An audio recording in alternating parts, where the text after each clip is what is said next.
Get it. And let's talk about it, news. Let's talk about it. Sure. And it's submitted by the Patreon squad. Yeah! Thank you, Patreonos. Defibrillators. Sesame Street addresses the opioid crisis as a Muppet's mother battles addiction. What in the fuck? Sesame Street's so progressive. They are. And they're coming to HBO Max, I think. Did you know? Wasn't Snuffleupagus a heroin addict? What? I don't know. Nah, he's a stoner. He's very sleepy all the time. Oh yeah, he's fucking high. He's And these eyes, it's weed, dude. are you sure? Because he's He's a never stoner. doing like deep But he just talks like this. heroin. And he's still alive. And he's not skinny. This is the first time they address addiction. But they've done stuff like do they've had an all other autistic stuff. character, like, Julia, right? yeah, they've done this stuff. Does your son watch? Yeah, sometimes. But it's very telling that the problem's so bad that they have to have a Sesame Street character about it. So they created this new Muppet named Carly. What does it look like? Like this. She's super cute. Wait, that looks like the other one. Oh. Which other one? Doesn't that look like the other one? Like Oscar? Elmo? No, there's another one that has Down syndrome, right? Yeah. There is? Yeah. There's a Down syndrome. There's a Down syndrome. I think she's autistic and her name's Julia. Look up the Oh yeah, the autistic one. There's an autistic Muppet. Yeah. Autistic one? Yeah. I think so. Yeah, There might be a Down syndrome Muppet though. I thought so. The pink one with the yellow. I don't know if I'm supposed to say Down syndrome Muppet or a Muppet with Down syndrome. Because you don't. Who cares, girl? I'm white, remember? Oh yeah, you gotta be careful. But you're bi. This is the Muppet with I'm queer. Oh. That's Julia, right? Oh yeah, that one, Muppet that with one, that one. Yeah, the yellow one.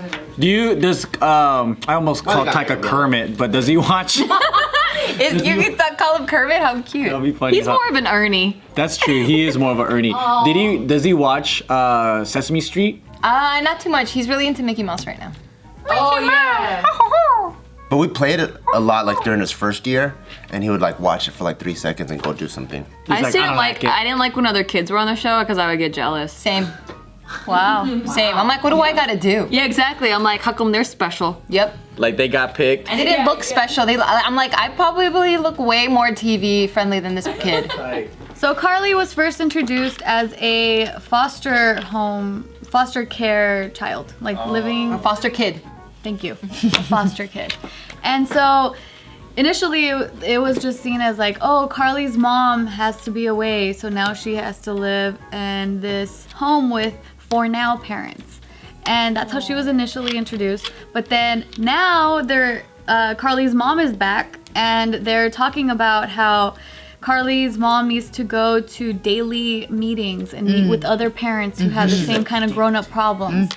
So I'm gonna play a That's video pretty clip. cool. That's really cool. Yeah. Normalizing it. Yeah, I think it's really cool. I've always hated when like my parents or other adults tried to like sweep it under the rug. So I'm like, hated that. motherfucker, like I think I'm smart. I might not understand the whole thing, but I know something's not right, and you're lying. Yeah. So I'm Kids gonna are play a smart. video The clip. parents were just stupid.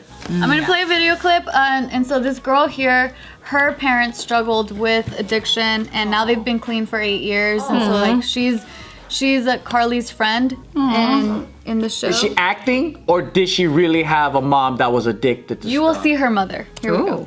My mom was having a hard time with addiction, and I felt like my family was the only one going through it. But now I've met so many other kids like us, Celia. Motivation. Oh, I want a Muppet hug. Damn, 1 in 8. Yeah. 1 in 8. Feel like they need alcohol or another kind of drug Almost to dead. feel okay. That can make a person act strange. Sesame Workshop providing these resources to children and families who are experiencing addiction within the household is amazing, and it makes me feel grateful to know that others are acknowledging that there is an issue. Sesame Workshop. Cool. That's really cool. That is cool. So what was her mom's choice of drug? I don't know. Don't tell us, but Why, Joe? Why? She's a little too fat for crack. 8 years, dude. Okay, she plumped up maybe. You could be clean now. Okay. she's been clean for 8 years. I just never seen a healthy looking crackhead is what I'm saying. But we're also saying it's been 8 years, is what I we're know. saying. Oh. That's like 2 high schools or a high school and a college. I know. So what's happening? I just thought she just got off of it. So this series here, they will be showing it online, and it's part of like Sesame's workshop, which is like something that you can access online. And so they're just saying that addiction is seen as a grown-up issue, but it impacts children in ways that often aren't visible. Take a look at our new resources that help the whole family cope and build hope for the future. I thought they were gonna have an intervention with Cookie Monster and like just do it with other Muppets. Oh, you know and shit. they made him eat vegetables, not cookies anymore because of diabetes and. No. They don't have. What do they call him now? He's still Cookie Monster. He's just not allowed to eat cookies. Oh, that sucks. I see me cookies every once in a while. Once in a while, yeah. In balance, you know, in moderation. Or their protein cookies. Like gluten free. Like he'll grab the cookie and and it just like flies all over the place I still. loved seeing that. That was my favorite. But you know what you need to be addicted to? Just Kidding News. So subscribe so you can keep up with all the videos. That's right. It's a healthy addiction. It doesn't harm you. When we learned about drunk driving in school, and they were like, you know, you took the DARE program and stuff. My dad would put beer in a McDonald's cup and drive, and I'm like, Dad, you're drinking and driving, and he's like, no, I'm not. I'm driving and drinking. And then I was like, oh shit, okay. Oh, that's He fucking confused you. True, Dad. That's true, because I remember like. Also, he doesn't do that anymore. Yeah, you're grown up now. It's not that fun. There's You drive statute of yourself. limitations. You can't get his dad in My trouble. dad would do the same, but he'll also let me drink some. Oh shit. I'd be like, Dad, I'm thirsty. And he'd be like, okay, here. So I guess I liked it when I was a kid. Word. You weren't like, ew, gross. I think because I saw him enjoy it so much, it made me want to enjoy it. Like when I was a Even kid, though it's nasty? yeah, like when I was a kid, I always wanted to enjoy like grown-up things. So I remember like forcing myself to eat like it. onions. Like to me, onions were a grown-up thing, and olives too. Oh. Yeah, and mustard. Like all these things were like grown-up foods. Mustard's a grown. It's like literally a McDonald's, like in the play area. Wait, when you don't grow up, white mustard is a grown-up thing, okay? There's no reason why we need mustard in any dish in our fucking Mexican cuisine. It's pretty gross as a kid though. Yeah, so then like I hated it, but I pretend like, yeah, I'm grown up. I like it. I tried to drink my dad's black coffee, but that did not work because he would drink it every morning. So I'm like, I'm gonna try some of this stuff. It was not good. Well, now I drink black coffee, but because I'm an adult. This story's bad. No, it's true to you. And it's relatable or something. I don't know.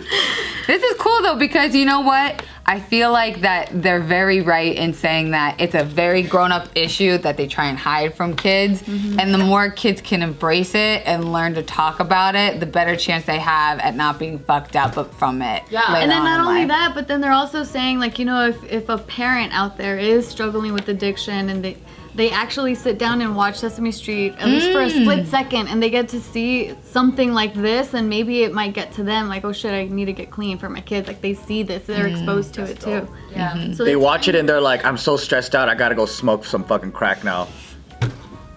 Or they can react that way too. But yeah, so they're saying like they've tackled a lot of things like you were mentioning before too. Like they've talked about like military families, they like mental health issues. They expose a lot of cultural shit too. Yeah. Like they did like Chinese line dancing and stuff. And it was really cool. I'm like, oh, that's tight. Yeah, it was actually through Sesame Street that I learned about the lycees, like the Chinese red envelopes. Oh. That's how like I learned What's about that? Drop some knowledge. Oh, it's like during Chinese New Year's, family members. Oh, with money. Yeah, they give money. Isn't it until you're married and then you have to give them? And it's your turn, yeah. So I give my younger cousins, because they're not married, so now I'm considered their elder. So I give them red envelopes now. Not married? No, No, they're not married. Oh. Even though we're part of the same generation, we're cousins, now I'm like promoted. So now it's now like... So it's married people that give it to younger people? What if you're a 40-year-old single man? I think you should probably give it though at that point. But in the Chinese family, probably disowned by then. Yeah, I do that just to cash in. That's funny. My boyfriend started buying for his little cousins, Bitcoin.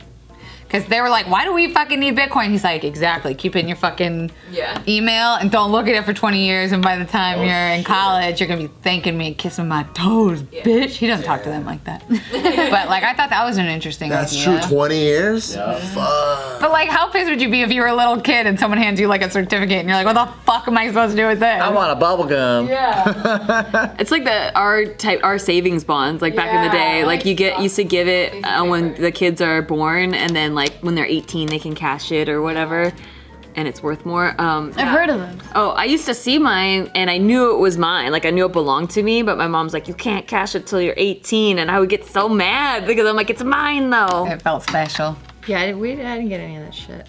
That's why I said, I'm like, I heard of that. There's incentives to not get arrested, get a DUI, or get pregnant when you grow up in the South. Your parents start a savings fund for you. And if you can make it through high school without getting all three, then they give it to you to use. That's a good idea. Oh. I got one of those. Like ever since A DUI? No. Like, ever since I was a kid, my mom had like a little savings account thing for me. And then whenever I got all the red envelopes, we would go to the bank, deposit it, and then like, so I have my own little account book, and it'd be like, oh, you see, you have like $200. How old school, that's cute. Yeah, and it'd be like $200.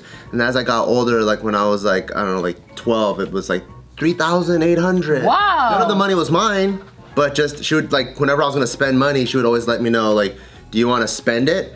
Or do you want to put it into this thing, and then you can kind of turn it into a game, and you can add more to it. They should be gamifying finances for kids, because we don't learn shit dick about shit in high school about taxes and shit. That's true. But do we learn shit about dick? We do. Yeah. There's a sex ed class. We learn about And I know a lot about dick and not enough about money. That's true. Oh, did you know they don't teach sex ed in every state? That's bullshit. What? Yeah. They teach abstinence in a lot of states. I didn't know that until So what is that? They just say like the only safe sex is no sex, and they don't teach anything. How long is the course? Just one fucking. They don't have a course. It's just like we don't know. Oh, nobody talks about it. So it's like Red Ribbon Week. Like it's like abstinence week for the school. So like, No, it's abstinence forever. no, I mean like, but since there's no course, because there's no Red Ribbon Week course, or like, you know what I mean? Yeah. That's how they do it, probably.